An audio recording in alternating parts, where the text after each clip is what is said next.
Anatole France, l'étui de nacre, Leslie Wood. Il y avait concert et comédie chez Madame N, boulevard Malesherbes. Tandis qu'autour d'un parterre d'épaules nues, les jeunes gens s'étouffaient aux embrasures des portes, dans les parfums chauds, nous autres vieux habitués, un peu grognons, nous nous tenions au frais dans un petit salon d'où l'on ne pouvait rien voir et où la voix de mademoiselle Réjeanne ne nous parvenait que comme le bruit légèrement strident du vol d'une libellule. De temps à autre, nous entendions les rires et les applaudissements éclater dans la fournaise, et nous étions enclins à prendre en douce pitié un plaisir que nous ne partagions pas.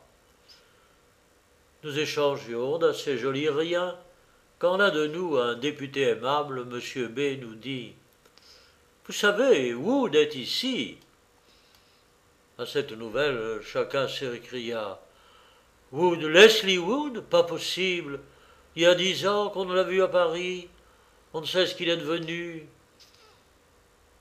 On dit qu'il a fondé une république noire au bord du Victoria Nyanza. C'est un conte.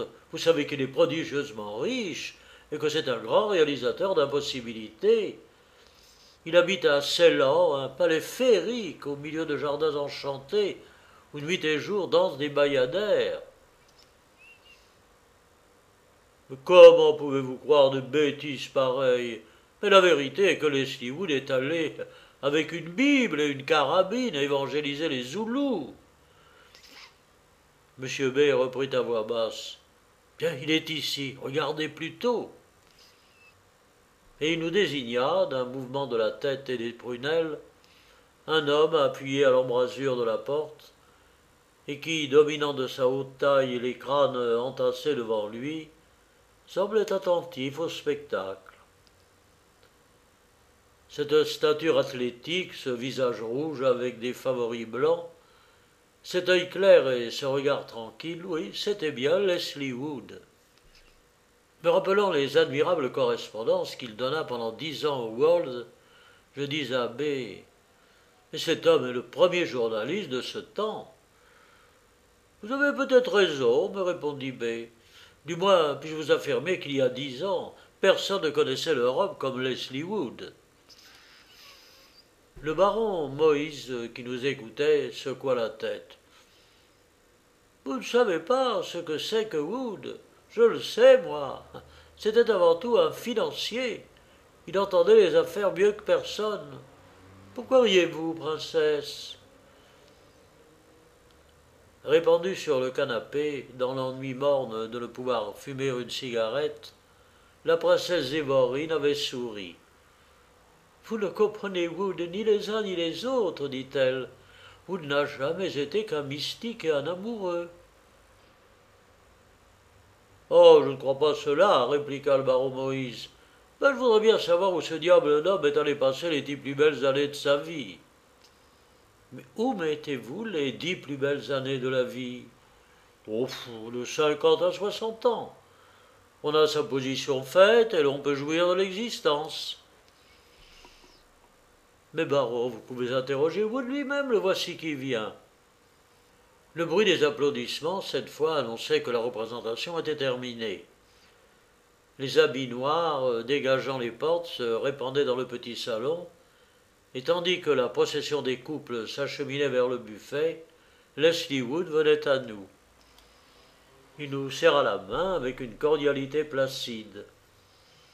« Un revenant, un revenant !» s'écriait le baron Moïse. « Oh, dit Wood, je ne peux pas revenir de bien loin, la terre est petite. » Mais savez-vous ce que disait la princesse? Elle disait que vous n'êtes qu'un mystique, mon cher Wood, est-ce vrai? Oh, cela dépend de ce qu'on entend par mystique. Le mot s'explique de lui-même. Un mystique, c'est celui qui s'occupe des affaires de l'autre monde. Or, vous connaissez trop bien les affaires de ce monde-ci pour vous soucier de celles de l'autre. À ces mots, Wood fronça légèrement le sourcil. Ah, vous vous trompez, Moïse. Les affaires de l'autre monde sont de beaucoup les plus importantes, de beaucoup, Moïse. Ce cher Leslie Wood, s'écria le baron en ricanant, il a de l'esprit. La princesse répliqua très gravement, Wood, n'est-ce pas que vous n'avez pas d'esprit? J'ai en horreur les gens d'esprit. Elle se leva. Wood, conduisez-moi au buffet. 1 heure plus tard, pendant que G charmait par ses chansons les hommes et les femmes, je retrouvai Leslie Wood et la princesse Zévorine, seuls devant le buffet déserté. La princesse parlait, avec un enthousiasme presque sauvage, du comte Tolstoï dont elle était l'amie. Elle représentait ce grand homme, devenu un homme simple, revêtant l'habit et l'âme d'un moudjik, et de ses mains qui écrivirent des chefs-d'œuvre, faisant des souliers pour les pauvres. Et à ma grande surprise, Wood approuvait un genre de vie si contraire au sens commun. De sa voix un peu haletante, à laquelle un commencement d'asthme donnait une singulière douceur. Oui, disait-il, Tolstoï a raison. Toute la philosophie est dans cette parole, que la volonté de Dieu soit faite. Il a compris que tous les maux de l'humanité lui viennent d'avoir une volonté distincte de la volonté divine. Je crains seulement qu'il ne gâte une si belle doctrine par de la fantaisie et de l'extravagance. Oh, répliqua la princesse à voix basse, en hésitant un peu, la doctrine du comte n'est extravagante que sur un point. Elle prolonge jusqu'à l'âge le plus avancé les droits et les devoirs des époux, et elle impose au sein des nouveaux jours de vieillesse féconde des patriarches. Le vieux Wood répondit avec une exaltation contenue. Cela encore est excellent et très sain. L'amour physique et naturel convient à toutes les créatures de Dieu, et s'il ne s'y mêle ni trouble ni inquiétude, il entretient cette simplicité divine, cette sainte animalité sans laquelle il n'est point de salut. L'ascétisme n'est qu'orgueil et révolte. Ayons présent à l'esprit l'exemple de l'homme de bien, Bose, et rappelons-nous que la Bible fait de l'amour le pain des vieillards. Et tout à coup, ravi, illuminé, transfiguré, en extase, appelant des yeux, des bras, de toute l'âme, quelque chose d'invisible. Annie, murmura-t-il. Annie, Annie, ma bien-aimée, n'est-ce pas que le Seigneur veut que ses saints et ses saintes s'aiment avec l'humilité des animaux des champs? Puis il tomba accablé dans un fauteuil. Un souffle effrayant secouait sa large poitrine, et il avait l'air ainsi plus robuste que jamais, comme ces machines qui semblent plus formidables quand elles sont détraquées. La princesse Zévorine, sans s'étonner, lui essuya le front avec son mouchoir et lui fit boire un verre d'eau. Pour moi, j'étais stupéfait. Je ne pouvais reconnaître en cet illuminé l'homme qui, tant de fois, dans son cabinet encombré de blue books, m'avait entretenu si lucidement des affaires d'Orient, du traité de Francfort et des perturbations de nos marchés financiers. Comme je laissais voir mon inquiétude à la princesse, elle me dit en haussant les épaules, « Vous êtes bien français, vous. Vous tenez pour fous tous ceux qui ne pensent pas exactement ce que vous pensez vous-même. Rassurez-vous, notre ami Wood est raisonnable, très raisonnable. Allons entendre G. » Après avoir conduit la princesse dans le grand salon, je me disposais à partir. Dans l'antichambre, je trouvai Wood qui mettait son paletot. Il ne semblait pas se ressentir de sa crise. « Cher ami, me dit-il, je crois que nous sommes voisins. Vous habitez toujours le quai Malaquais, et je suis descendu dans un hôtel de la rue des Saints-Pères. Par un temps sec comme celui-ci, c'est un plaisir que d'aller à pied. Si vous voulez, nous ferons la route ensemble et nous causerons. » J'acceptai de bon cœur. Sur le perron, il m'offrit un cigare et me tendit la flamme d'un briquet électrique. « C'est très commode, me dit-il, et il m'en exposa clairement la théorie. Ah, je reconnaissais le Wood des anciens jours. Nous fîmes une centaine de pas dans la rue en causant de choses indifférentes. Tout à coup, mon compagnon me posa doucement la main sur l'épaule. Cher ami, quelques-unes des paroles que j'ai prononcées ce soir ont pu vous surprendre. Vous voudrez peut-être que je vous les explique. Et vous m'intéressez vivement, mon cher Wood. Mais je le ferai donc volontiers. J'ai de l'estime pour votre esprit. Oh, nous n'envisageons pas la vie de la même façon, mais les idées ne vous font pas peur, et c'est là un courage assez rare, surtout en France. Bon, je crois cependant, mon cher Wood, que pour la liberté de penser, oh non, oh, vous n'êtes pas comme l'Angleterre, un peuple de théologiens. Mais laissons cela. Je veux vous faire en très peu de mots l'histoire de mes idées. Quand vous m'avez connu, il y a 15 ans, j'étais correspondant du World de Londres. Le journalisme est chez nous plus lucratif et plus considérable que chez vous. Ma situation était bonne et j'en tirais, je crois, le meilleur parti possible. J'entends les affaires, j'en fis d'excellentes, et je conquis en peu d'années deux choses très enviables, l'influence et la fortune. Vous savez que je suis un homme pratique. Je n'ai jamais marché sans but. Et j'étais surtout préoccupé d'atteindre le but suprême, le but de la vie. D'assez fortes études théologiques, entreprises dans ma jeunesse, m'indiquaient que ce but est situé au-delà de l'existence terrestre. Mais il me restait des doutes quant aux moyens pratiques de l'atteindre. J'en souffrais cruellement. L'incertitude était tout à fait insupportable à un homme de mon caractère. En cet état d'esprit, je donnais une sérieuse attention aux recherches psychiques de M. William Crookes, un des membres les plus distingués de l'Académie royale. Je le connaissais personnellement et le tenais avec raison pour un savant et un gentleman. Il faisait alors des expériences sur une jeune personne douée de facultés psychiques tout à fait singulières, et comme autrefois Saül, il était favorisé par la présence d'un fantôme authentique. Une femme charmante, qui avait autrefois vécu de notre vie et qui vivait désormais de la vie d'outre-tombe, se prêtait aux expériences de l'éminent spiritualiste et se soumettait à tout ce qu'il exigeait d'elle dans la limite de la bienséance.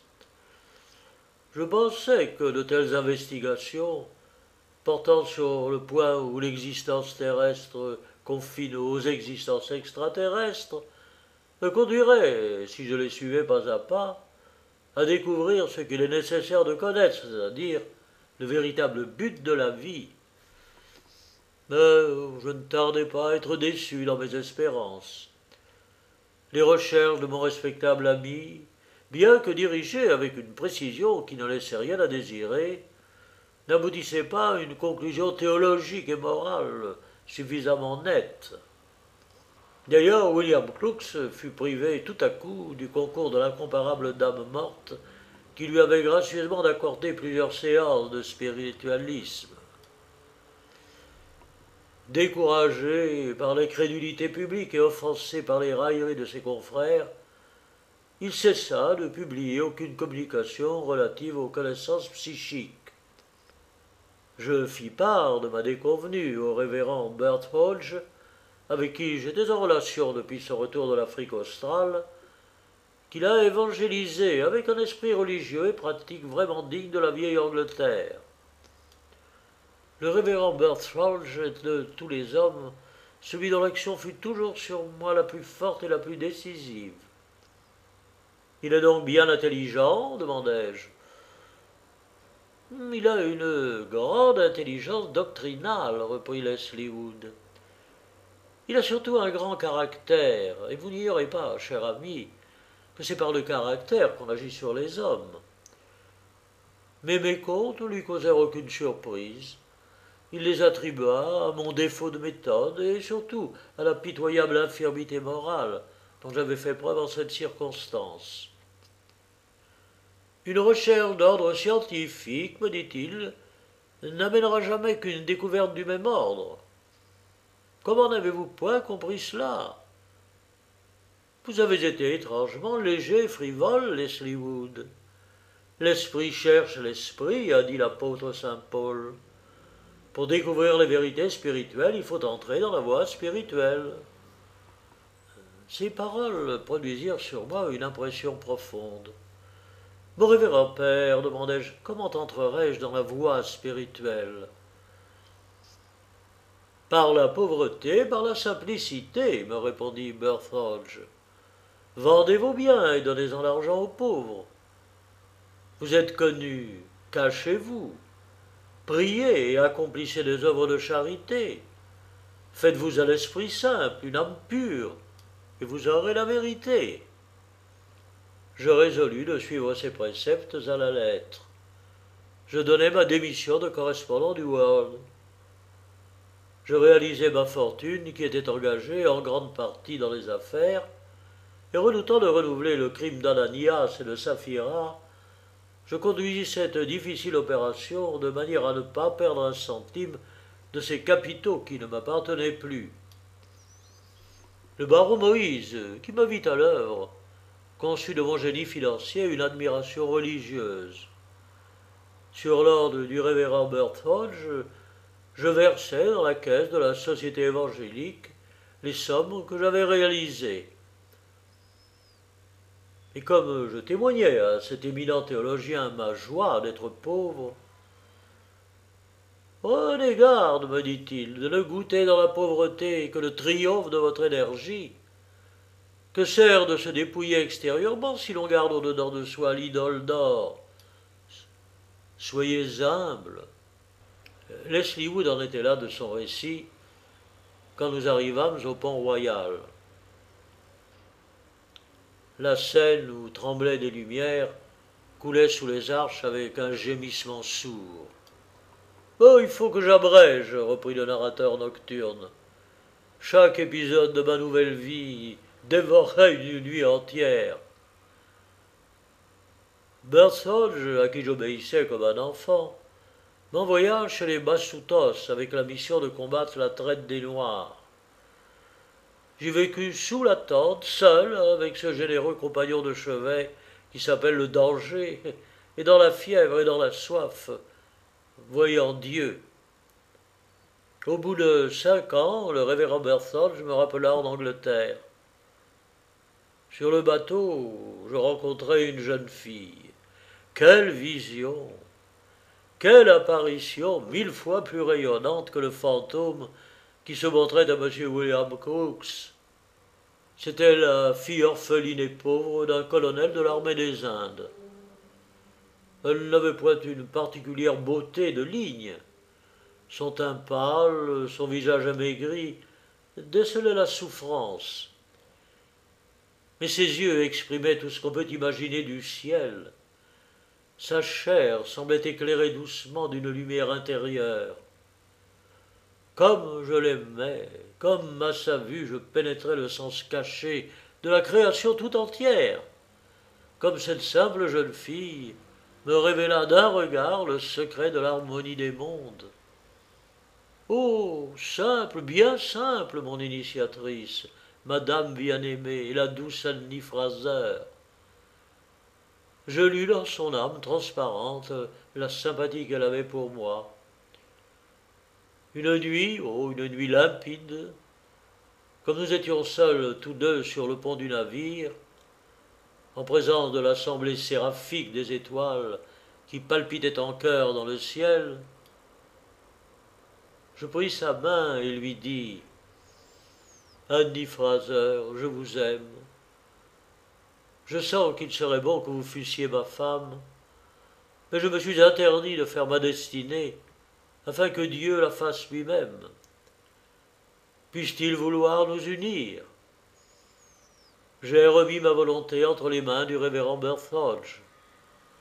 Quand nous serons en Angleterre, nous irons le voir tous les deux, voulez-vous, Annie Fraser? Et s'il le permet, nous nous marierons. » Elle y consentit, et tout le reste de la traversée, nous lûmes la Bible ensemble. Dès notre arrivée à Londres, j'amenai ma compagne de voyage au révérend, et je lui dis ce que l'amour de cette jeune fille était pour moi, et de quelle belle lumière il me pénétrait. Birdsall la considéra longtemps avec bienveillance. « Vous pouvez vous marier, dit-il enfin. L'apôtre Paul a dit « Les époux se sanctifieront l'un l'autre ».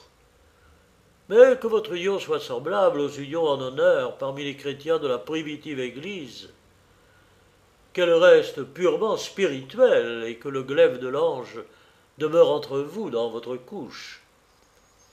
Allez, restez humbles et cachés, et que le monde ignore votre nom. J'épousai Annie Fraser, et je n'ai pas besoin de vous dire que nous observâmes exactement la loi que le révérend Birdsall nous avait imposée. Pendant 4 années, je me délectais dans cette union fraternelle. Par la grâce de la simple Annie Fraser, j'avançais dans la connaissance de Dieu. Rien ne pouvait plus nous faire souffrir. Mais Annie était malade et ses forces déclinaient, et nous disions avec allégresse que la volonté de Dieu soit faite sur la terre et dans le ciel. Après 4 ans de cette union, un jour, le jour de Noël, le révérend Birdsall me fit appeler. « Leslie Wood, me dit-il, je vous ai imposé une épreuve salutaire. Mais ce serait tomber dans l'erreur des papistes que de croire que l'union des êtres selon la chair ne plaît point à Dieu. Il a béni 2 fois dans le paradis terrestre et dans l'arche de Noé les couples des hommes et des animaux. Allez, vivez désormais avec Annie Fraser, votre épouse, comme un mari avec sa femme. » Et quand je rentrai chez moi, Annie, mon Annie bien-aimée, était morte. J'avoue ma faiblesse. Je prononçai des lèvres et non du cœur cette parole. Mon Dieu, que votre volonté soit faite. Et songeant à ce que le révérend Birdsall venait d'accorder à notre amour, oh, je sentis ma bouche amère et mon cœur plein de cendres. Et c'est l'âme désolée que je m'agenouillai au pied du lit où mon Annie reposait sous une croix de roses, muette, blanche, et les pâles violettes de la mort sur les joues. Homme de peu de foi, je lui dis adieu, et je restai plongé pendant 1 semaine dans une tristesse stérile qui ressemblait au désespoir. Combien j'aurais dû me réjouir, au contraire, dans mon âme et dans ma chair. La nuit du 8e jour, tandis que je pleurais, le front sur le lit, vide et froid, j'eus la certitude soudaine que la bien-aimée était près de moi, dans ma chambre. Je ne me trompais pas. Ayant levé la tête, je vis Annie, souriante et lumineuse, qui m'ouvrait les 2 bras. Mais comment exprimer le reste? Comment dire l'ineffable? Et doit-on révéler de tels mystères d'amour? Certes, quand le révérend Birdsall m'avait dit « Vivez avec Annie comme un mari avec sa femme », il savait que l'amour est plus fort que la mort. Enfin, mon ami, apprenez que depuis cette heure de grâce et de joie, mon Annie revient chaque soir près de moi, embaumée de parfums célestes. Il parlait avec une effrayante exaltation. Nous avions ralenti le pas. Il s'arrêta devant un hôtel de pauvre apparence. « C'est ici que j'habite, me dit-il. Voyez-vous à cette fenêtre au 2e étage, cette lueur? Elle m'attend. » Et il me quitta brusquement. 8 jours après, j'apprenais par les journaux la mort subite de Leslie Wood, ancien correspondant du World.